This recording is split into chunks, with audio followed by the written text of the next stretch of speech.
Morning guys, samahan nyo ulit ako magluto ng beef giniling. So maglagay na tayo ng oil, mantika. Maglagay na tayo ng bawang guys.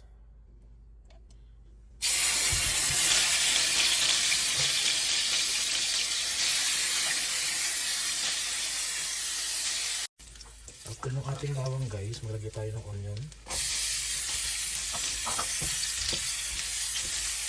Hindi ako gagamit ng tomato paste, so ang gagamitin natin ay fresh tomatoes. Ito lang natin mabuti yung tomatoes natin guys. Takpan lang natin guys para mabilis maluto yung ating kamatis. Okay, check natin yung ating kamatis guys.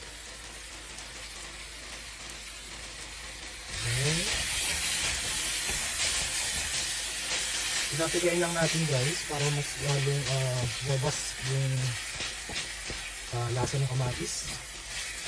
Dahil hindi na tayo magamit ng tomato paste guys. Okay. Then cover natin ulit mga 1 minuto guys. Then lagay na natin yung ating beef giniling. Alright, ilagay na natin yung ating beef giniling or yung ating ground beef.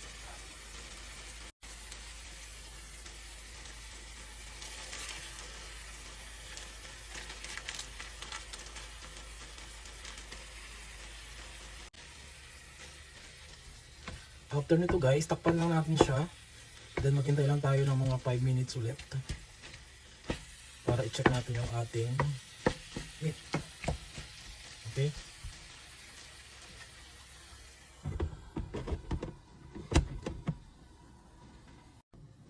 Alright, check it natin again. Check natin yung ating niluluto. Then maglalagay tayo guys ng bay leaves.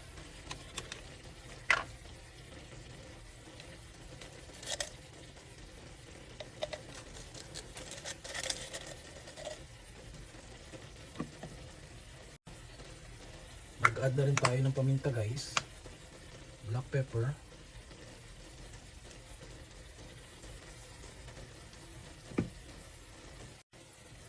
then ang ating fish sauce to taste,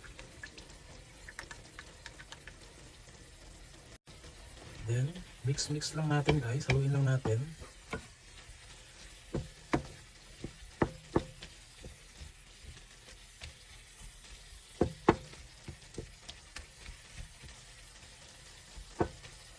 Half cup of water. Takpan natin siya guys hanggang lumambot yung ating karne, mga 5 minutes siguro. Alright, after 5 minutes guys ng ating paghihintay, mag-add naman ng beef cubes, isa lang. Guys, naka medium heat lang tayo dito ha. After ng beef cube, maglalagay tayo ng carrots. Then tunawin lang natin yung beef cubes guys. Then ilalagay na natin yung ating carrots. Then yung ating carrots guys, ilagay na natin. Then mag-add lang tayo ng konting tubig dahil natutuyo na yung ating beef giniling. So another half cup of water. Then haluin. Takpan hanggang sa lumambot yung ating carrots. Okay? Cover, then let it simmers for another 3 minutes or hanggang sa lumambot yung ating carrots. Okay, check natin again. After 3 minutes guys, ilagay natin yung ating potatoes. Then haluin, takpan, then hintay ulit tayo mga 3 minutes. At malapit na itong maluto guys. So pwede rin kayo mag-add ng raisins or green peas. Nasa sa inyo na yan guys, but optional lang naman yan. Dahil wala tayong raisins and green peas ngayon, huwag natin lagyan. Bakit ba? Kami naman kakain ito. Charot! After 3 minutes guys,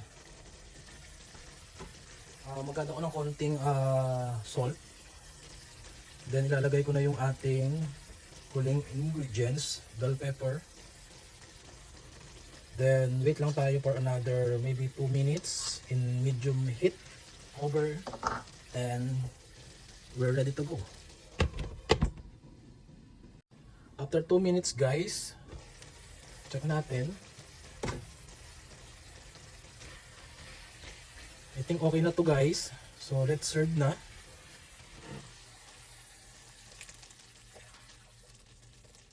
Wow. Alright, kain na tayo guys. Thank you for watching. Bye bye.